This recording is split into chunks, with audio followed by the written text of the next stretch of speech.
راجہ Latif Tahir sahab, secretary general Jammu Kashmir liberation front Azad Kashmir zone. بسم اللہ الرحمن الرحیم۔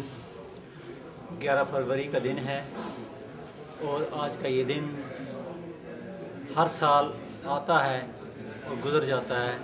آج 25 برس بیت چکے، لیکن شہید کشمیر محمد مقبول بٹ کا جسد خاکی آج بھی پابند سلاسل ہے اور دنیا کی تاریخ میں یہ مثال نہیں ملتی، اور نہ ہی آج تک کوئی کسی ملک میں ایسے ہوا ہے کہ اتنی بڑی جمہوریت کے دعوے دار نے، جو اپنے آپ کو بڑا دعوے دار سمجھتا ہے، وہ ایک ایسے لیڈر کو شہید کرنے کے بعد بھی اس کو پابند سلاسل کر رکھا ہے۔